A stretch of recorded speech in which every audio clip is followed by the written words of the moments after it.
What are we doing? Both? Oh, wow. That was quick. What can I say? I like to be on time.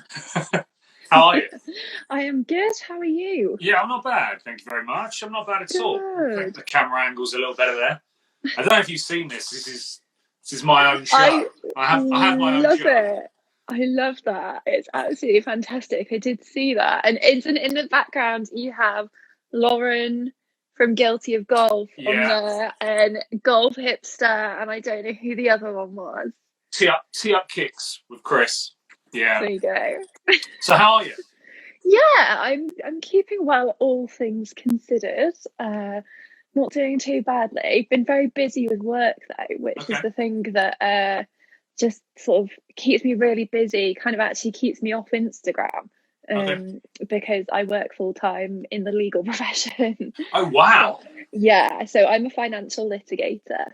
I'm not going to pretend to know what that means, by the way. I won't pretend. It sounds fancier than it is, but I go through periods of being rather busy and then pretty quiet.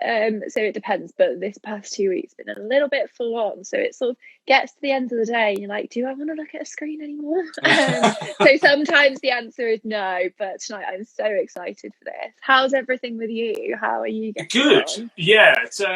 Today I've actually done a full day's work today. I had a friend of mine who is he might even be watching this, I don't know. He's a landscape gardener and he needed a dog's body for the day. So I spent the day lugging turf around and all sorts. My arms are in absolute workout. So who needs a gym when you can go help with the landscaping? Well, absolutely. That's the thing. It's just I've not worked any kind of body muscles for a long time. So no golf, no walking around, no gym. So I'm going to be really struggling, I think, tomorrow morning. But there we go. It was fun. It was fun. How's lockdown been for you? Have you been carrying on working throughout lockdown, sort of non-stop, or you had a break, or? Yeah, so I've pretty much been working from home now for a full year, which is strange to think about. Wow. It was probably this time last year we left the office. I've been back to the office once. We can only go back in sort of if it's necessary, so everything's at home. My role in litigation, I moved into that in lockdown, so I had to start a new experience. I used to work in real estate. So I had to start something completely new in the same firm, but that was a big challenge, I think, because it was a change of work, change of pace. But it's not been too bad. I do live on my own though. People are sometimes like, that must be a bit of a struggle. My parents live around the corner, so I'm in their bubble, which is great. Got really good neighbours that kind of check in on each other if we need anything, if we need any support. So that's really lovely as well. But actually, I don't really mind being on my own because sort of by the time you've worked a week, then you get to your weekend and you've done a workout and you do life admin. It's kind of like, oh, the weekend's gone. Zoom quiz. So I've not found it too bad, really. All things considered. I think it's worse in winter, I would say. Yeah, absolutely. I mean, the first lockdown when the weather was quite nice, and I mean, I'm lucky enough that I have a garden, and so I can kind of just go chill outside a little bit. And so, when the weather's good, I feel like morale is a little higher overall, I think. Definitely, yeah. And it's a little bit damp up in Manchester. Probably a bit of an understatement, but it rains a lot, so it's been really difficult to get out the last couple of weeks. It's been very cold as well. I don't know what it's been like with you, but I found it's been so exceptionally cold that you don't really want to go out for a walk because it's just uncomfortable. It's getting a little bit brighter now. There's a little bit of blue sky today. Yeah. We had, I don't think we've had anywhere near the snow that you guys have had. I mean, last week we had a little bit and it kind of stayed with us for a few days, but I feel like you guys last week. Did you not have any last week? We didn't. No, we have had some in Manchester because I love the snow and I was posting it all over my timeline whenever there was snow. I was the first person out there with the Instagram story doing a boomerang. Everyone was probably sick of me being like, bloody snow again. But I think I know that they have had more in the northeast kind of way. So they've had quite a lot up there. So talk to me a little bit about your history with golf then. So I my family have a place in Portugal on a golf course. Okay. Boa Vista, which is on the Algarve, Nice. and just near Lagos. It's beautiful. We've had that for 14 years. So my dad tried to get me into golf when I was 14. Said I'd play if they got me all pink golf everything. So we started that slowly. I got my first pair of FootJoys when I was 14 that had these pink stripes down them. I remember them dearly and still have them because they still fit. Oh, wow. And they were never worn. So basically I came home and I had lessons with a pro, just didn't get on with it very well. Right. Decided not to stick with it, didn't really like him. So I was like, I'm not going to play. Okay. And then I went to uni. I did 7 years at university over in Liverpool, didn't really think about it. And then time came to move back to Manchester in 2019. And I was dating someone that worked in the industry at the time. He managed players. I'm very fortunate to live about 10 minutes away from Trafford driving range, which is a huge American golf facility.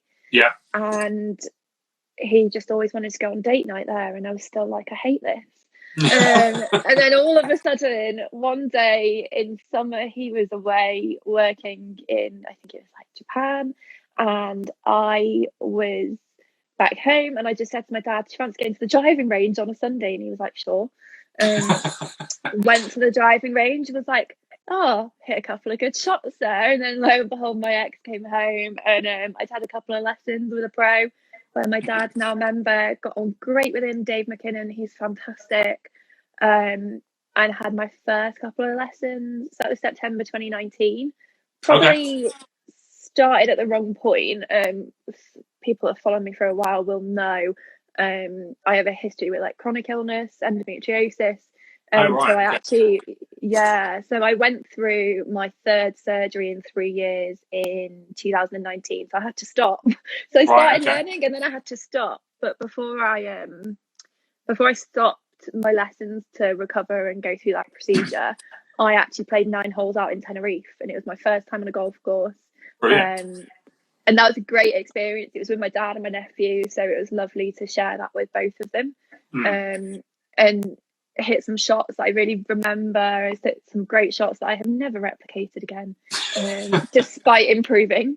So then I picked it back up in January 2020, and it's kind of just been a bit of an addiction from there. And I think for me, it's definitely all about that mental release that it gives me. It really gives me some peace, I find, especially working in quite a stressful job. Well, yeah, I was going to say it must actually kind of complement your working life quite nicely. Yeah, it does to an extent. I think for me, it's like I said, it's that mental release. That's the one thing I've found. I can have a really intense or difficult day in the office, and I can go to the driving range for an hour after work, maybe in winter, or if it's summer, spring, go out and play 9 holes in the evening and really just let go what's been going on in my day at work and just get that break from reality, really. Yeah, absolutely. How did you find last year with golf? Obviously, 2020 was such a fantastic year for all of us. Great year, how did you sort of find it? Did you play much in the summer? Did you get a chance to get out a little bit? So I actually didn't. Again, if there's anyone on here that's followed me for a little while, will know that I just seem to injure myself all the time. Rather silly injuries. So I broke my toe walking into my bed. Was a great one. That sounds painful. It was incredibly painful. And I actually ended up with a sort of pain in my wrist that turned out to be a little cyst. But for a little while, I just had to stop and let that pain in my wrist recover. So all in all, probably only got out on the course about 6 to 8 times. So not as many as I hoped, but the times that I did get out, I think were pretty good quality experiences. So I appreciate the quality of those experiences more than the quantity. And I think for me, towards the sort of end of summer, I was really trying to figure out where I want to join as a member. So I was trialing different clubs and things like that to see where I really like the feel of, if I kind of got to meet any members and things like that. And that was the point I was kind of at, and I still had quite a few clubs on my list to go sort of see in the area. So that's sort of where I've hit at the moment. Right. How have you been finding that from a you know, kind of had a similar discussion with Lauren from Yeah. Guilty of Golf about getting into golf clubs and stuff. What have your experiences been so far with the clubs that you've viewed? So, do you know what? I have had some really positive experiences. Okay. I mean, I have obviously played quite a bit where my dad is a member. Right. I'm really lucky. So that's Chorlton Golf Club. And I obviously know a lot of the members. I worked there when I was 18 as barmaid Okay. behind the bar in the club. So I Yeah. do know a lot of the members. And I think that's really good because they've all sort of supported me through starting golf, and these are like older guys that are sort of, my dad's 72, so these are Okay. older guys that are up there in their 50s, 60s, but they're all saying, we'll come out and play with you, we'll come out and do your card for you if you want to do your handicap, which is really lovely. That even though there is sort of that age gap there, big age gap, they're willing to come out and play with me. I love that. I think it's nice that you can get different generations playing together. Yeah, absolutely. But I think one of my best experiences I probably had was a golf club not far from my house, Northington. And I played out, and we played through a couple of groups. And there was a couple of groups of women playing, and they sort of then, when they let us play through, they'd stop me on the course and they'd say, you a member here? I've not seen you before. And they'd start talking to me about their membership and what they do as a ladies section at the club. And they were saying, this is our information if you want to come and play with us. And then we were playing up the 18th, and someone that sat on the board there, she actually came out and spoke to me as well, at a social distance, but was again telling me what they offer. And she was like, I really think you'd fit in here and things, which was really lovely, like, to have that. And I'd never really had that experience before. And I think that kind of experience, especially when you're going and seeing different clubs, is incredibly important, because it's that first experience that makes you feel welcome. Yeah, it's lasting, isn't it? That first experience that you have with anyone, with anything, really, I guess is always lasting. It's something that for my golf club that I work at, I feel like our ladies section are very much, if they see someone new at the club, a young lady who's just might be playing for the first time or here as a guest or whatever, they're very keen to want to know who that person is and do they want to join, and they're very accommodating. I'd imagine, yes, for the most part. I mean, you're sort of, trying to get younger women into the game of golf is difficult because, there's likely not a lot of people to play golf with and that sort of thing. And so I think ladies sections on the whole, I think they're pretty good at trying to get people involved. Yeah, I definitely think they are. Yeah, I've definitely had those experiences so far, and that's what sticks in my mind and makes me think, yeah, I'll potentially go back there and join, because it's that first impression, like you say, it really does matter. Absolutely. So when did you start your Instagram? I started it January last year, so January 2019. Okay, how's it been so far? It's been, on the whole, pretty positive. I started my Instagram at a point where I was probably feeling a little bit low, actually, and really struggling. Just go through those periods, struggling, recovery from surgery. Always makes me feel a little bit low, a little bit anxious about getting back into normal life, things like the gym and stuff. And I guess I really found solace with my account. I started to meet people that were like-minded, that not just shared interests of golf, but other things, and really started to establish some really, really good connections with people. And for me, that's really important. I think you can be on here and you can grow a following, but connections are what matters, and building those relationships with people. And the relationships for me far outweigh anything else. And I've met some amazing people. I think there's been the downsides. I've had some nasty comments. I will say they're few and far between. I've had some bad experiences with golf pros on here as well, which makes me really sad. Right. Okay. How so, if you don't mind me asking? Well, obviously without naming any names. Obviously without naming names. No. And I was talking about this today with someone, actually, funnily enough. I attended a talk by someone, and they were sort of speaking about feedback and how you take that feedback on board, and even if it's negative, sort of not letting your ego get in the way and rationalizing that. And what it was someone sort of approached me and said, listen, I want to give you free help with golf through Instagram messages, and they basically said, I can see a few things that you're doing wrong and I think I can help them. And I was like, oh, like, respectfully, like, I do actually work with two pros. So I work with someone called Tom Fearon at the driving range like once a month, and then I work with my other pro every week, every other week. And the reason I do that is because they both have their teaching styles, both complement each other really well. But it means I can focus on different areas in my game, but almost apply what both of them are saying at the same time, and it worked really well for me. It might not work for everyone, but it works for me. So I did say respectfully, you know, I've got two pros. I don't want to take. He said to me, he said to me, your golf pros are clearly inadequate, or you're clearly not asking them questions to understand them. And for me, that was a really horrible experience, and I think that was the first sort of negative experience I had on Instagram, and it really upset me, just because you can't go around insulting other people and what people are learning off others. People go to different people for a different reason. I don't think you can go around insulting people you don't know. No. So that one really struck a nerve with me, and I think maybe when I first started my account, especially last summer, I wasn't really afraid to sort of call people out for that negative attitude, because I'm a little bit of a blunt person, and that's not for everybody. But I don't think you should troll people, or I don't think you should direct message them and say, listen, I don't think you're doing good enough. And that's what puts people off starting the game. I was relatively new at this point to it, and I just thought, gosh, like, as a beginner, that's a horrible thing to sort of be sat and told you're not asking the right questions, you don't understand what you're being taught. That's pretty uncalled for, I think.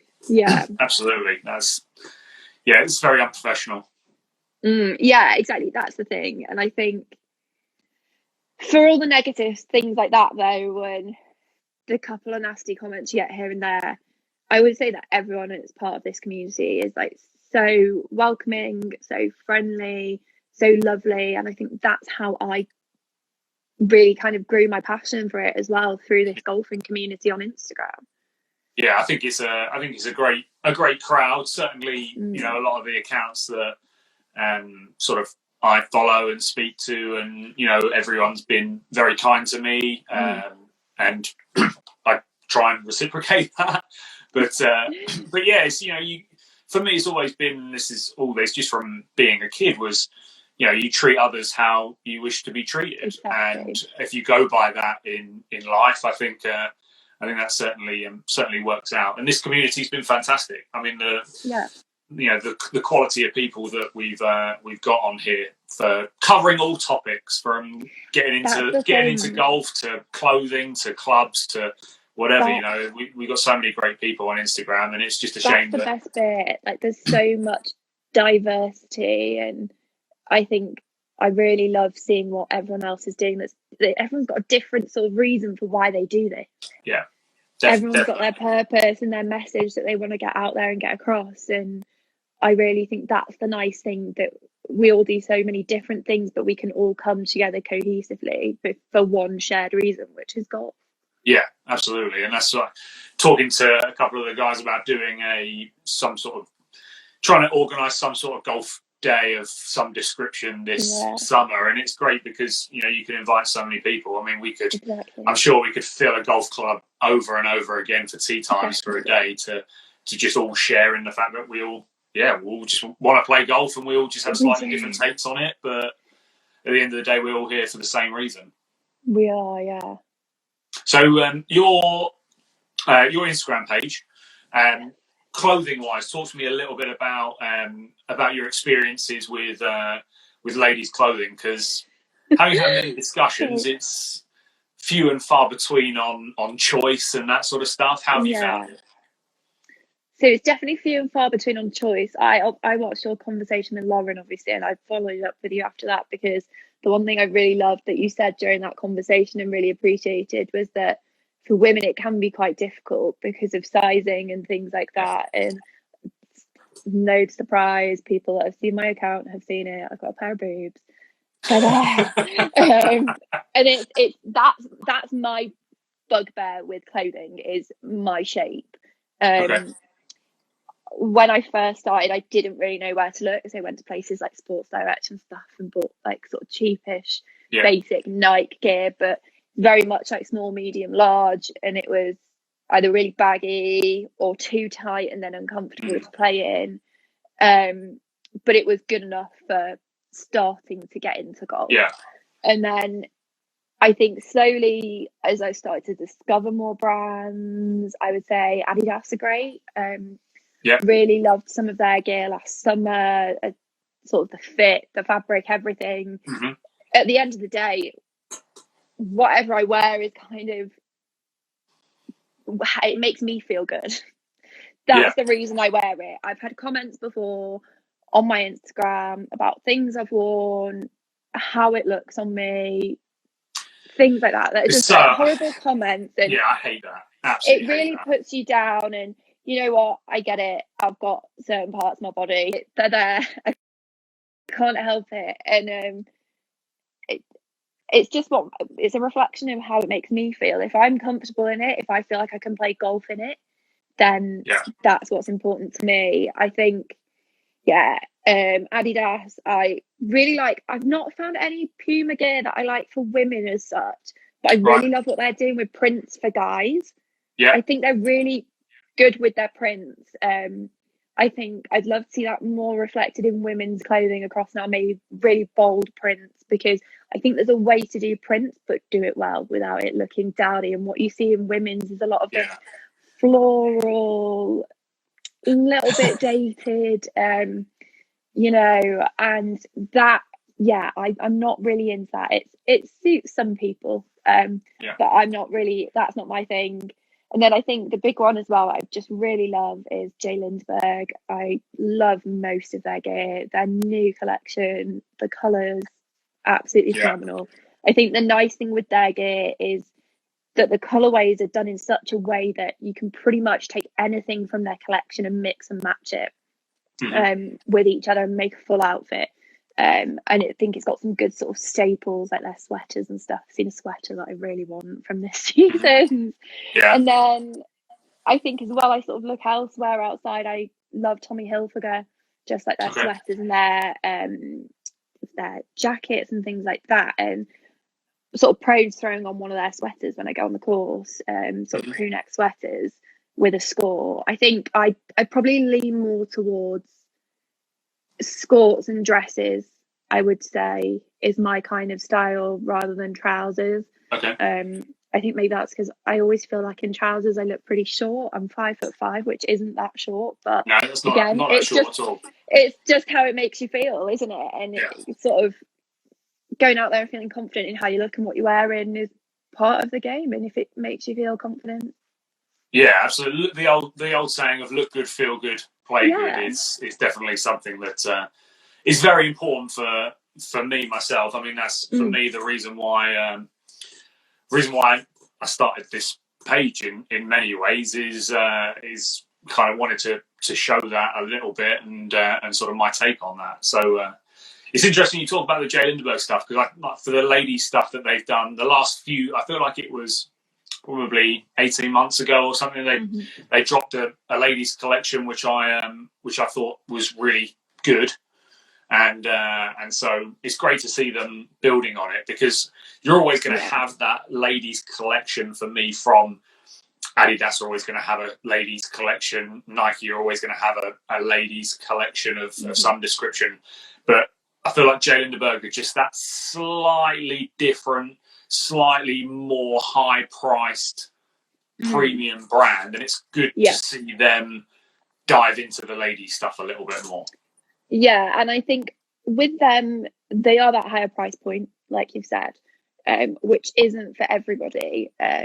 We don't all have that disposable income to spend on clothing, but sometimes it's nice to maybe buy one piece from them a season and sort of incorporate that as a staple, like a sweater. If you're going to get a sweater or a jumper, that's a good quality piece of clothing that is going to last you. And I think quality is kind of key, because whether it's last season or current season, you can keep it for a couple of years and you won't sort of really be able to distinguish. And I think for me sometimes as well with J. Lindeberg, what I do love is their sort of colour coordination. I'm not shy of a little bit of colour coordination on the course. I do like that, I must say.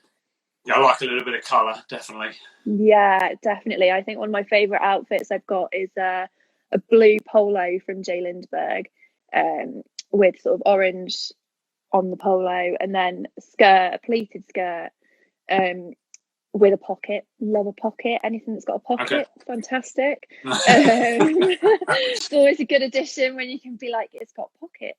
I feel that's a very female thing to do. I was going to say that's such a female thing. If something's honestly, if you're a woman, if there's any women watching this right now, they will probably be able to relate when someone's like, "Oh, I like that dress you've got," and you'll just be like, "Thanks, it's got pockets," and you don't know why you need to point that out. But it's a great feature to have. But yeah, it's just a great outfit on the whole, and it's got print in the skirt and it all matches color wise, and I always feel a bit fierce when I go out in that. So that's probably one of my favorite outfits, I'd say. I think the one thing for me clothing wise as well is sort of, we do need to bring it more modern, I think, to move with the times. See, Golfing Chicks agrees with my pockets. True. I think we need to move it more modern and more current. However, I also will say I kind of veer down. I like the tradition sometimes that comes with golf clothing. So I think whilst we need to move towards it being more inclusive, more modern, retaining a little bit of that tradition is never a bad thing, I think, with sort of the styles and incorporating those classic looks. Yeah, I was going to say, it seems to be the huge drive at the minute is for everything to look not really that golfy and everything be a little bit more, I don't know the best way to put it, but, you know, people are really calling for moving away from those traditional styles. And I think there are, the more I do, you know, talks like this and talk to people, is they actually kind of don't really mind the more traditional style. It's the more, you know, being able to dress up in golf attire to go and play golf and put those golf outfits together is something that I think a lot of people do like. Yeah, and I think I will say for women, it's a little bit of a fine line. And this is just personally my opinion that I have, but sometimes I feel a little bit conscious of what I kind of call sort of over-sexualizing golf. And we need to remember that this is a game that we want to be inclusive of all ages, sort of everyone. And I think what makes you comfortable, yes, but I do think on the golf course maybe there's just a level of like decorum and respect we should all show for one another. And sort of, would a guy go around wearing maybe a cropped shirt? Probably not. No. Should we really be doing that? I don't know. I get a little bit conscious of that. Like I say, I kind of refer to it as over-sexualizing. Maybe not the right term, but we have to find that balance, I think, and it's really crucial to moving us forward and being more progressive, but also, like I say, maintaining that tradition and also being respectful of everyone and every age and inclusive. Yeah, absolutely. Where are you? What's your golf shoe game like? Do you like it's a golf awful. shoe? Or It's awful. I need help from you for this. I think this is going to be my one thing. You're going to ask me about golf shoes, aren't you? And I am awful with golf shoes. Do you like a shoe in general? Do you like a pair of trainers, like a pair of heels, that kind of stuff? I like a pair of heels. I must say I like a pair of heels. I've got some rather expensive heels that are sat in the wardrobe unworn, never to be worn again. But so I have two pairs of shoes that I do have and love are the Nike, I'm going to say it wrong, Rocher? Yeah. I've got the Nike Rocher. I never know how to say it properly. I've got the Nike Rocher. I've got them in black for winter, and then I have them in a lilac colour as well. But they're really probably not good enough for when it's a little bit wetter out. It needs to be really dry to wear those, but they are incredibly comfy. But they're like my rain shoes. And then I have a pair of FootJoy Pro SLs, but you know what, I really like FootJoy's brand great for comfort, but I would argue that they probably look a little bit dated, and aren't really as up there as some of the other brands. And like, I see brands like Adidas doing great shoes, but I just have no idea about any of them. Well, educate me on shoes. The FootJoy stuff is annoying for women because they have never done their premier shoes, like their top bracket shoe. Yeah. They've never ever really done for women. They never really do ladies colorways in it. And then they started with the Pro SL. I feel like they started with the Pro SL to give women the option of, look, here's our top bracket shoe for men, and here it is for women. So I think that's going in the right perspective, going in the right direction, should I say. But it's difficult, I think, because for a brand like FootJoy, they are trying to be more progressive, but because of their market share, I feel like they're still like the number one shoe brand. They're still always, I mean, it's going to take a lot. I mean, I think they've been number one shoe brand on tour for 75 years. Oh my gosh. So, I mean, they have... well established then. Yeah, so trying for them to get anything, trying to do anything that's too abnormal for them and go too far away from what they do, well, it's difficult. I think with the new Hyperflex shoe, I don't know if the ladies are going to get... I hope the ladies get a version of the shoe, the new Hyperflex shoe. That's quite a progressive looking. But you never know. This is the annoying thing for ladies, is it's like you guys might not get that new shoe.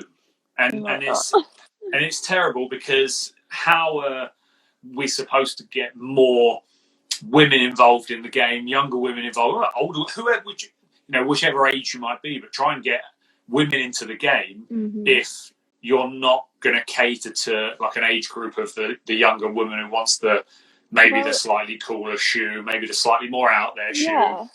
It's like you say. I feel like brands need to do that to help. Brands need to do it, but I also think this is where like clothing stores need to take on a little bit of responsibility as well in growing women's games. Like I said, the range near me is a big American Golf range, huge store, tiny women's section, and I don't think you could really go in there and buy women's shoes. Maybe you can, but I don't know where in there. I mean, I think I looked at Instagram and then directly to the brands themselves rather than sort of purchasing from a store anywhere, because there's nothing in the stores and you can't really, not a wide enough range that sort of I can consider it. I think maybe the one shoes I did look at that I do really like and think I might get, the Puma RSGs. I do really like those. Yeah, really cool shoe. Really cool shoe. Yeah. I've hopefully got a few bits watching your video when you bought those, actually, with some I'm hoping to have a few. I'm hoping to have a few more bits for Puma coming to the channel this year. They're the brand that I've never had much of an affiliation with. I think they've really grown this sort of last sort of year. Have really seen them grown, as with Cobra, obviously. Yeah. And the two together, I think, are becoming a bit of a powerhouse on the scene to watch. Yeah, definitely. Yeah, I think Puma are going to have... They had a great year last year. Like, the RSG was such a cool shoe. I was a big fan of the RS Trainer. Yeah. I'm a big trainer guy. I love my shoes. I love my golf shoes. If you could... I'm not actually going to do it. It would take a while. But I could... To count how many just general shoes that I could... wear at any time, whether it be golf shoes, trainers, whatever it might be. I've got far too many shoes. It's just getting a bit of a joke. We all have that one thing, though, don't we? For me, it would be one thing, but then it would also be, and then there's the rest of my wardrobe, and then like I have a wardrobe that's just a golf wardrobe, and then I have like the wardrobe in the spare room, which is my wardrobe for the rest of my normal everyday clothes, which I don't wear anymore, really. So. Yeah, I mean, most of my everyday clothes are backpacked under my bed. Yeah. Honestly, my office wardrobe is backpacked under my bed. I've not seen it for a year. I had to pull out a blouse today to wear for a video conference, and I was where are they? I've not quite got to vacuum packing yet. I've not quite taken that step of. Oh, no, I'm not going to see these for a while. I took that step. It was necessary. It's difficult as well, ladies-wise, because if you're ordering stuff online, like golf shoes are something that you do really need to try on before you buy them. Yeah. And so you're then having to order them online, and then do they do free returns? And that, I can imagine that situation gets messy as well. Yeah, I think that does get messy. Yeah, and like you say, sizing. I mean, golf shoes I'm not so bad with because I probably wouldn't know my head from my tail with shoes, really. If it's comfy, it fits. It's fine with me. But clothing-wise, yeah, because especially sort of for me, the way that my body is shaped, I have a pretty small waist. I'm like a 10 at the waist, but it can be like a 14 just because of other things. So for that, it's a nightmare because I don't know. People will say to me, you know, you small, medium, or large, and I'm like, I don't really know. What do you propose for someone that's these proportions, this size? And I would say that I think there's maybe a bit of work for brands to do on being more inclusive with their sizing, not just small, medium, large. And I think that goes for men and for women. There's a lot of brands I've seen just do small, medium, large, 8, 10, 12, 14. And I think we need to be able to offer that wider range of sizing for men and women, so that we can all enjoy different brands equally. It's not nice when someone feels excluded from a brand just by their sizing, and I think maybe that's something that needs to be worked on together with sort of, like, I do love Jalen's Bird, don't get me wrong, but I would say that when I see their gear, it's on someone that is definitely model-esque. And I would love to see it on more everyday people. Definitely. Not just golf pros, sort of your amateur players. Seeing it on more everyday people in campaigns, I think, would make a massive difference and show that inclusivity. We're seeing that on the high street. We've seen it for a while now. It would be great to get that sort of reflected over. Definitely. I think even for men, I mean, there's one brand, I won't name them, but if you have someone who comes into the shop who might enjoy a couple of beverages and might be a little bit larger around the middle as some guys are, and there's one brand in our shop that I can't recommend to that person because even in an XL, it's not going to fit them, or even in a double XL, it's not going to fit them because the garment fits. Not that it fits, the shoulders get bigger as the sizes go up, but the torso still remains fairly narrow. And so even for guys, there's a few. I think it's really difficult because brands do their athletic fit and then they do their regular fit, but of course they're still, you don't have people fit into those. There are still people who fit outside of those, people who who might be too small for a standard small, like that it happens, and so it's very difficult. And moving on a little bit, how to put you on a spot a little bit, give me a couple of things that you think that can be done in the game of golf to encourage more ladies to start playing. We touched on it a little bit earlier, but I wanted to narrow it down a little bit.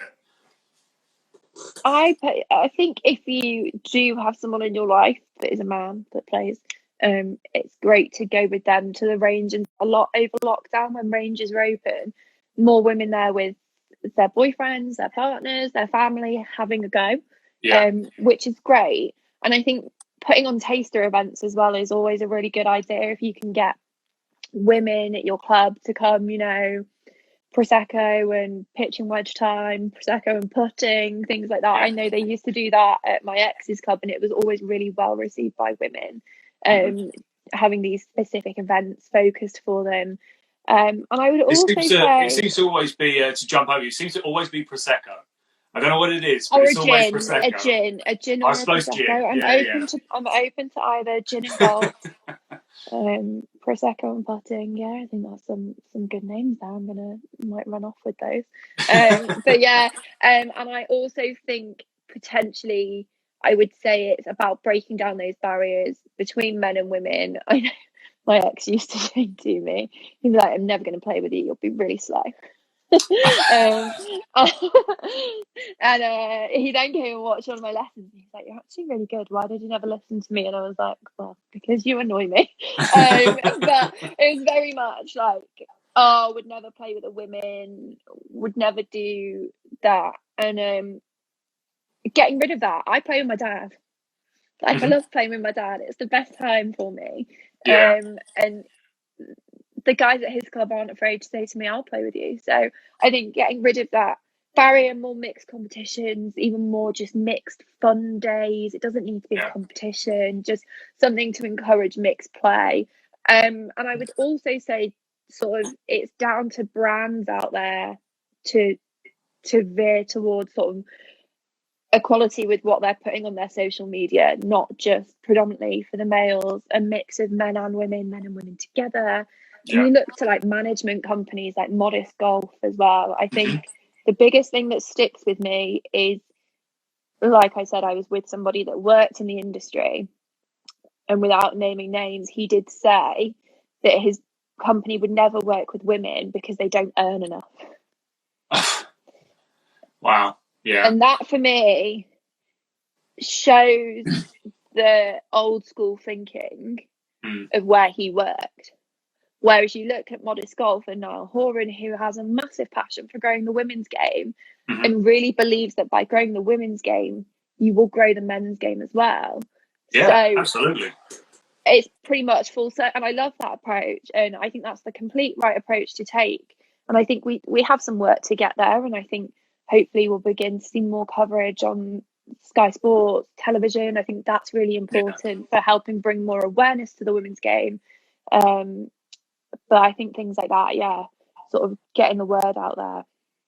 Yeah, the women's game professionally is, you look at the LPGA tour, and I know that, funding wise and money is tough for the girls and the ladies on the European tour, because they just don't have the sponsors, which is terrible. But the game itself, worldwide, is in a good place. The ladies' professional game, you've got some really exciting players who are at the top of the game at the moment, who are young as well, like the Corda sisters and Danielle Kang and people like that. I mean, there's some really cool people, some great players. And so I think it's a great time to try and capitalise on that a little bit, show a little bit more of that on telly, hopefully inspire the next generation to start, or just not even the next generation, but inspire anyone to start playing.